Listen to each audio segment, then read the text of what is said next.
Hello there, Internet. MegaMogwai here, and I got another MTG video for you guys today. And today we're gonna ramble yet again. I know we did that quite recently, as I did upload my Let's Talk About Green video, but it turns out that video got really good reception, and it made me think that I could push for more content like this, in which I just talk a little bit about my own perspective towards the state of standard Magic the Gathering, and I talk about the most key issues regarding the format as well. I like talking to myself in front of my camera, basically, and this is a fun style of video for me to make, and the reception was pretty good on the last one, so I figured this subject was pretty important as well to bring out, because while the last video was us talking about the upcoming ban and restricted announcement, this one is, the aftermath, right? And what I'm going to do in this video is I'm going to talk about what I expect the metagame to shape up like Post-Oko and Once Upon a Time and Veil of Summer ban. I gotta say, I mean, if you watch my last video, you probably realized I called for the ban of Oko, Once Upon a Time, and Nisa, Who Shakes the World, though I said in the video that I expected Veil of Summer to be banned instead of Nisa, because basically the red flag was already there. Like, we saw that coming due to the fact that Veil of Summer got banned in Pioneer as well. That was very telling as to, the upcoming ban happening for Standard as well. I would have been surprised if it didn't happen, honestly. And it still turned out to be a really good ban and restricted announcement. I was very happy with obviously Oko being gone, but also with them tackling Once Upon a Time. That wasn't as obvious, even though I do feel like the data was there, and a good portion of the pro players were voicing quite heavily on it as well. And even though sometimes we are led to believe that Wizards of the Coast is not up to date with, the standard metagame and what's being oppressive and everything, I think it's safe to assume that they're very aware, more so than most, in regards to, what's dominating and what needs to be checked and everything. Like, they have their eyes on everything. They have all the data from Magic the Gathering Arena, which is a huge resource to pull data out of, as thousands and thousands of people are playing every day, constantly. So there's a lot of games happening, and obviously, the tournaments were a very valid source as well. And, it's safe to assume that they knew very well what was up, and it obviously was the case, as they gave a really solid explanation behind.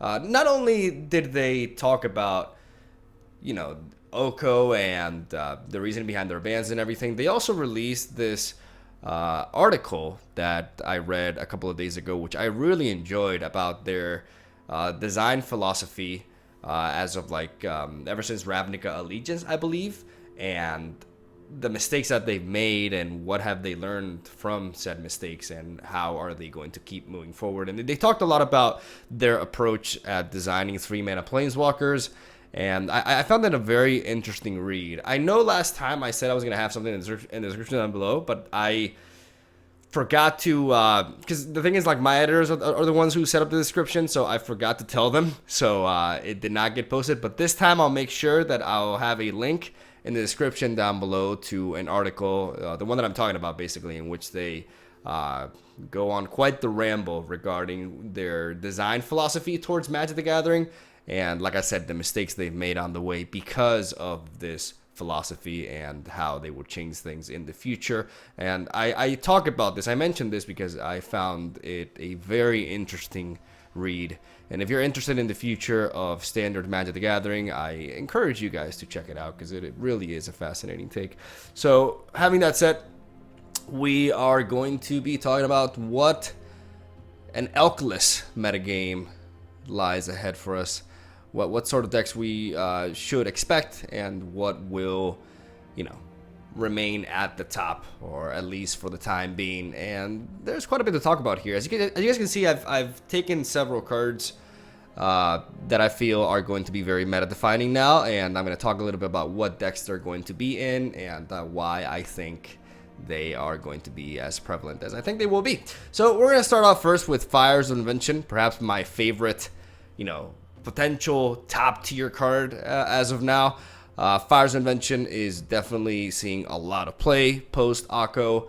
mainly in the forms of Jeskai and Grixis as well, though Jeskai is significantly more popular in the latter, and I am a little bit biased towards Grixis myself. I enjoy playing Grixis more, and I have stated in the past that I believe Grixis is superior to Jeskai, and I stand behind my statement, even though I may have to change it up a little bit today. But the reason why I've stated in the past that I believe Grixis is superior to Jeskai is because I was referencing to the Jeskai Super Friends Fires of Invention variant, aka a deck that revolves around Planeswalkers, Teferi Time Raveler, Narset, Sarkhan, etc. And the strategy revolves around setting up a board with multiple Planeswalkers and then using Sarkhan to finish off the opponent.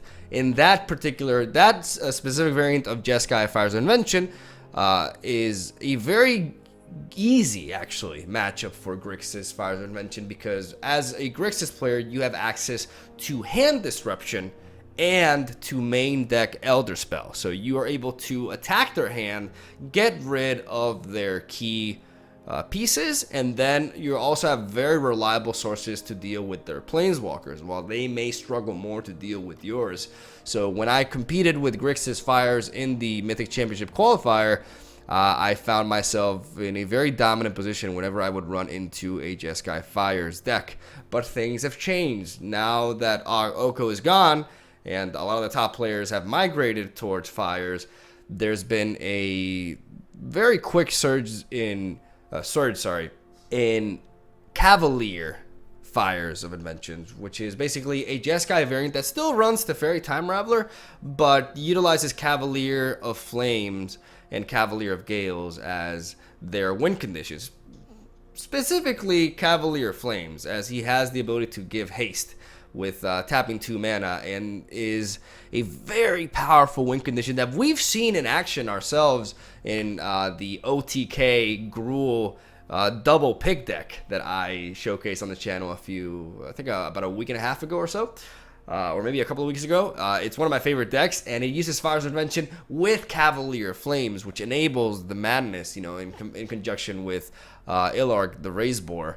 So I think that Jeskai deck with the Cavaliers may end up becoming the premier version of a Fires of Invention deck, because it has a much easier time closing out a game in comparison to something like Grixis. Well, I do feel like Grixis has a much stronger game when it comes to disruption and controlling the opponent's aggression and gaining card advantage and value. It is true that the Grixis Fires of Invention deck has a difficult time ending a game quickly. Like, you have to build up. You have to either set up the Elder Spell kill with Nicol Bolas Dragon God, or you gotta get significant card advantage so that you're safe, and you go for the Fae of Wishes, you search for the Plane-Wide Celebration, and again, you go for the ultimate with Dragon God. It's a slow deck at that. And while, again, Super Friend decks is super easy to set up said lethal, because, they have like several Planeswalkers on the board, and if you have Fires of Invention, you just drop Nicol Bolas, Elder Spell, and you win. It's not so much the case when you're facing a deck that runs very little Planeswalkers and actually focuses more on creatures. I've seen these Fires of Invention decks with the Cavaliers also run the Sphinx of Foresight, which I think is a very powerful resource for Fires decks, because that early scry is good for any deck really, but specifically for a deck such as Fires of Invention, enabling you to scry at the beginning of the game so you can reach turn 4, because it's what I mean by reach turn 4, it's super crucial for a Fires deck to drop that 4th land.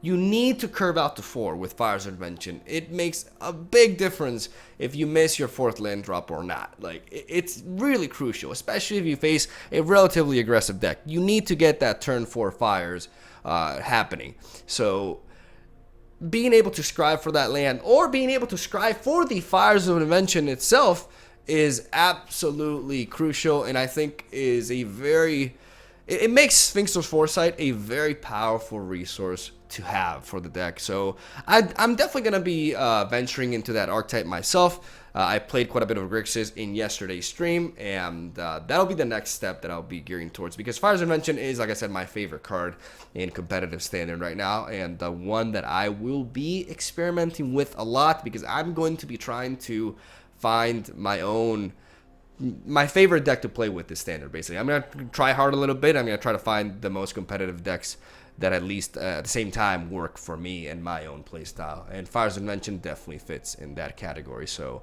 definitely a card that I will be exploring a lot. And for now, watch out for the Jeskai Cavaliers variant, because it is really scary. It can close out games from nowhere.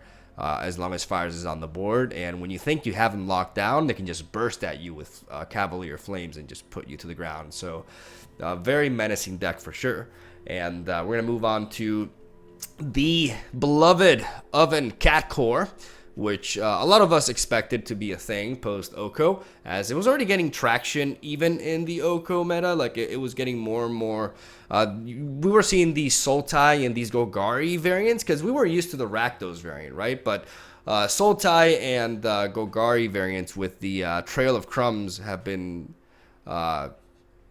surging, and now that Oko's gone, it's taken its place in a way, as we're seeing a lot of food decks revolving around this core, not only the Aristocrat deck at this point, and definitely a couple of one-drop cards that are going to be very meta-defining, at least for now, and people are already searching for answers.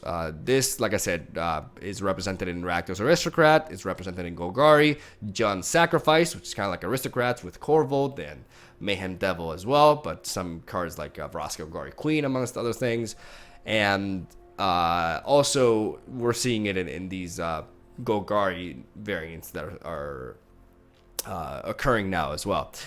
So pretty strong combination.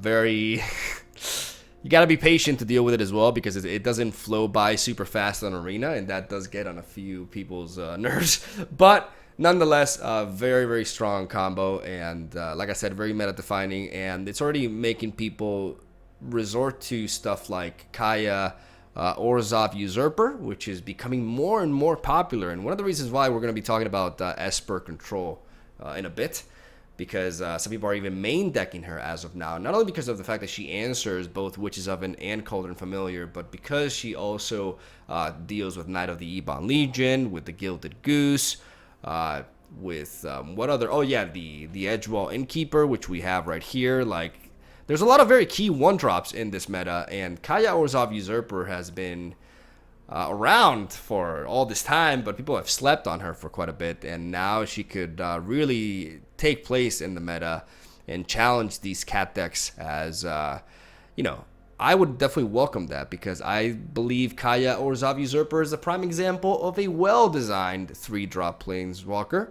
unlike Oko or Teferi Time Raveler. And I find it cool that cards like that are getting to shine, because the metagame welcomes it.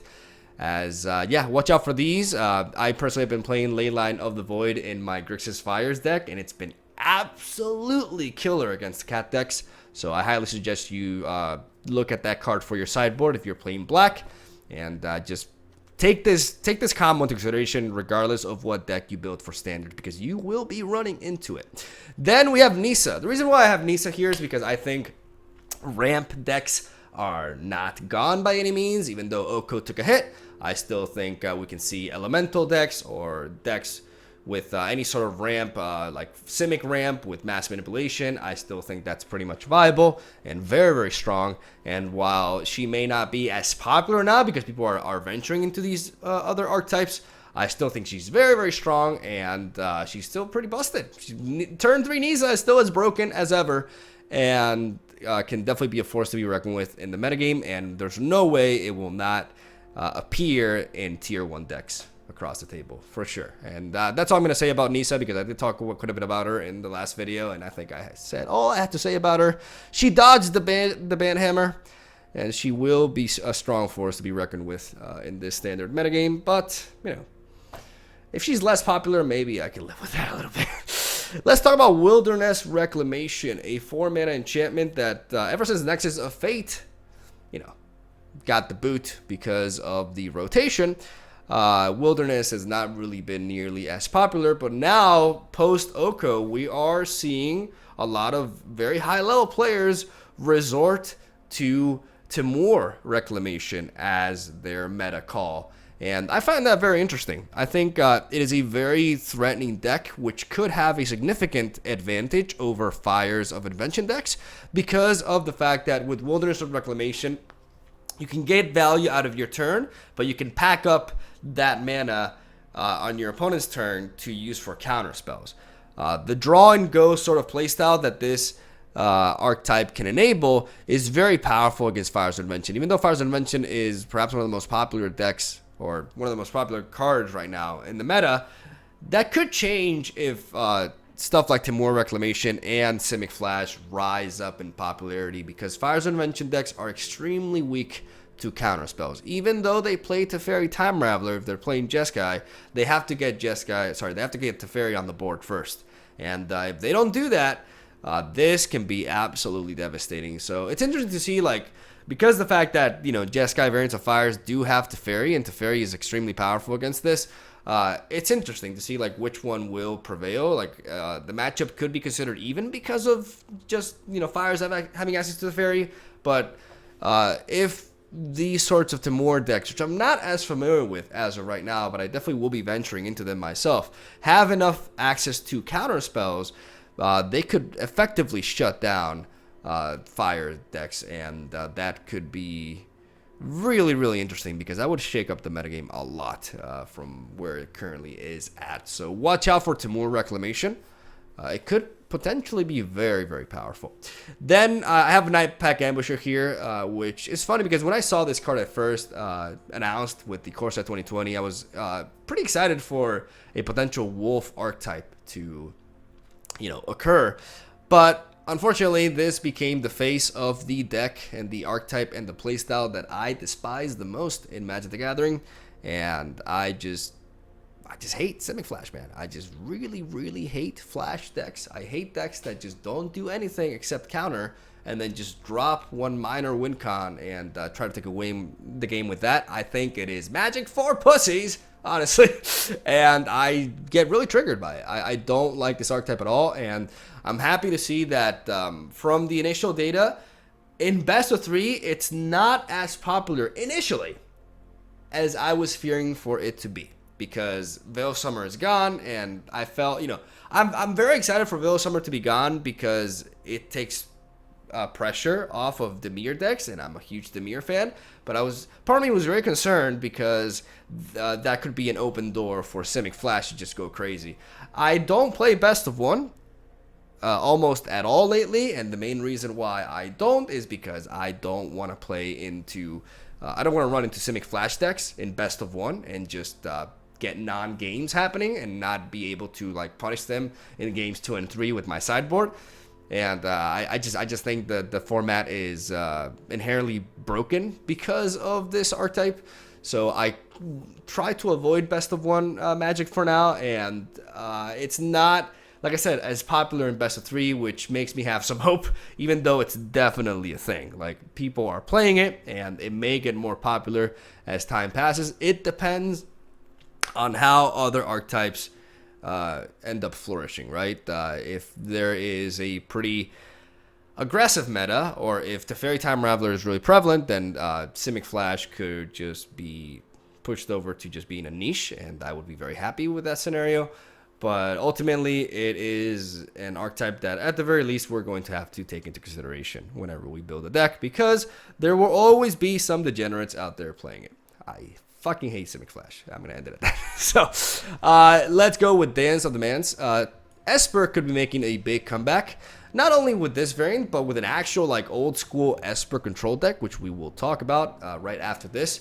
The Dance of the Mans deck, that is a late game artifact Esper build, which aims to win with this card right here, alongside a very powerful resource such as Doom Foretold, has definitely risen in popularity. But it's an interesting deck because it gets popular at the beginning, but then it kind of like dies off, and it never really achieves the status that a lot of players expect it to achieve. Like, I thought Dance of the Mans artifacts back in the day was going to be one of the top decks in the meta, and it ended up not being the case, like, not by a long shot. And now we may be already, like, reaching that same position. I don't know what the deck lacks. I think maybe it's just maybe it's just the lack of speed. The problem is it's hard for me to assess this deck because I am such a control player. Like, I play a lot of fires decks. I very rarely play fast-paced decks.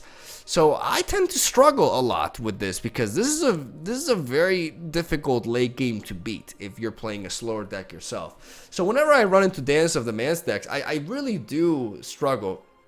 And it gives me the impression of being a very strong deck, but I can see this build being quite the liability versus more aggressive decks, and thus never reaching its full potential or, you know, popularity because of that. So it's early to say, but it seems it may end up, you know, taking the same position as where it was before, basically. Or maybe I'm wrong. Maybe, you know, sorry about my English, by the way. Maybe Dance of the Man's Esper will reach its full potential and will do better than I expect it to do, at least for now.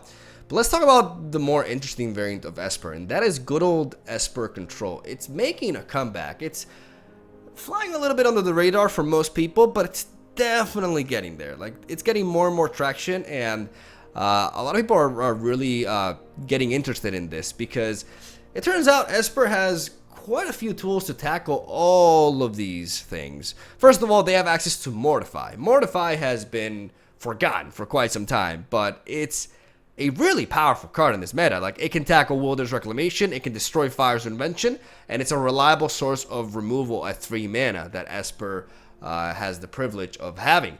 On top of that, they have like Kaya's Wrath, which is the best creature board wipe in the game right now at 4 mana. And they have a really solid curve, really reliable control options, good card advantage resources as well. And the one thing they seem to lack, the main issue why Esper Control is pretty much a shadow of its former self, is the lack of Papa Teferi. The lack of Teferi, Hero of Dominaria, leaves the deck without a reliable win condition, and at least nowhere near as reliable as what Teferi used to be. So now they're resorting to Liliana, Dreadhorde General, and Command the Dreadhorde as their late game bombs. And I love Liliana, Dreadhorde General. I play her a lot. I use her a lot in Grixis. She can be a reliable win condition, but she can also be a pretty terrible Planeswalker sometimes, especially if she gets removed instantly. Unlike other Planeswalkers like Nicol Bolas or even the likes of Nissa that gain you some good value early on, Liliana is only getting you a 2/2 zombie token. So if she gets removed, it kind of is a 1-for-1 trade-off. Yeah, in that trade-off, I'm getting a 2/2 token, but I paid 6 mana for that. And normally when she gets removed, my opponent's playing 2 or 3 mana to remove her. So expending, sorry. So, spending, English. So yeah, I don't think she is nowhere near as menacing as what Teferi was, and that's mainly the biggest weakness Esper Control has at this point, because barring that, their early to mid game is phenomenal. Like, we were talking about Kaya Orzhov Usurper before, which is a tremendous card, like, in this meta. Like, she's getting more and more traction, and at the very least a staple in the sideboard for Esper decks, in my opinion. And they got a lot of really good stuff going on for them. Hand Disruption, as the Dimir based decks have, and it's definitely an archetype that is showing quite a bit of promise, and I will be dwelling into it myself. But the tricky thing with Esper, and the main obstacle that a lot of deck builders will have when venturing into this archetype is, like I said, finding that late game win condition, that reliable late game bomb, and making it work so that you can actually finish off games once you've won the value game. So yeah, I definitely am very intrigued by Esper Control, and we'll be looking forward to see how it evolves throughout this meta.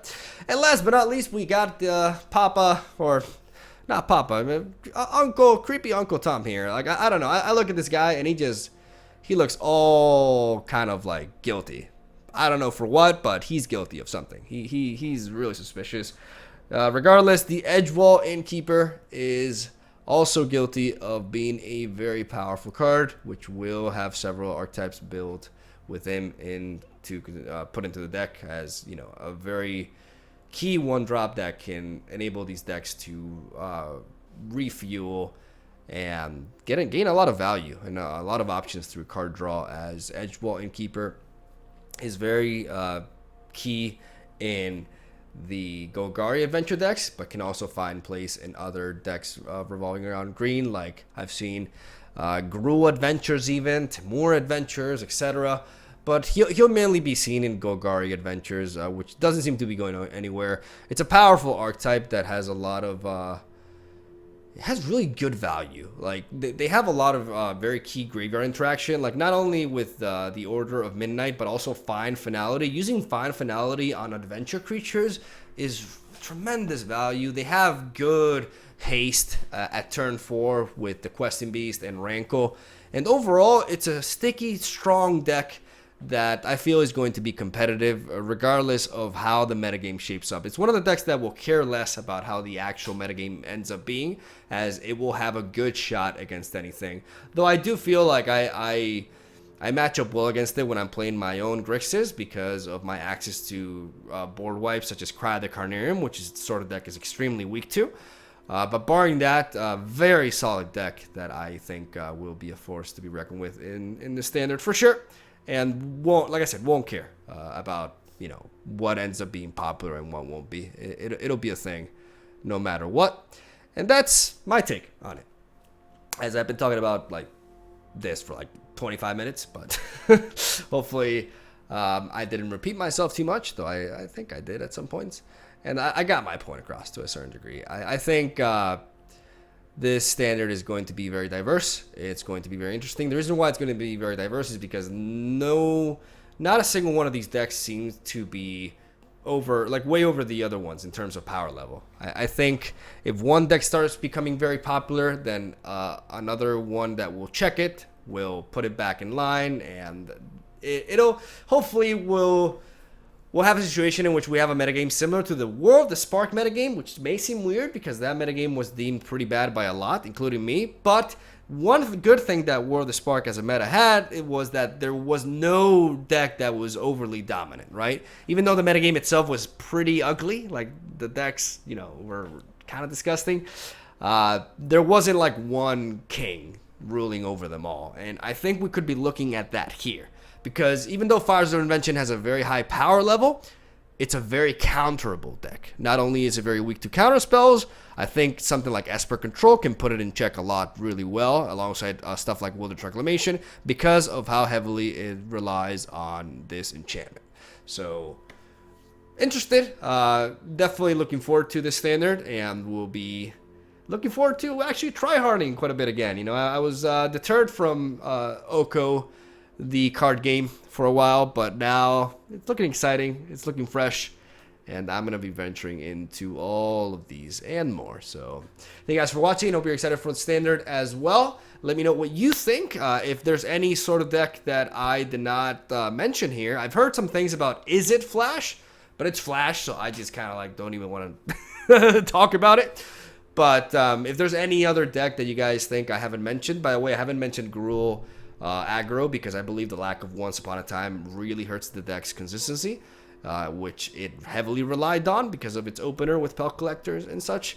I think it not having access to Once Upon a Time is definitely gonna really, really hurt it, and I don't think it'll end up being a tier 1 deck. Maybe I'm wrong, but let me know what you guys think. If I missed anything, you know, talk a little bit about it, and we can, you know, try to devise this metagame a little bit as we venture into this world riddled with blacksmiths and cats and ovens and furniture that moves around and dances, and this fucking wolf, which I despise.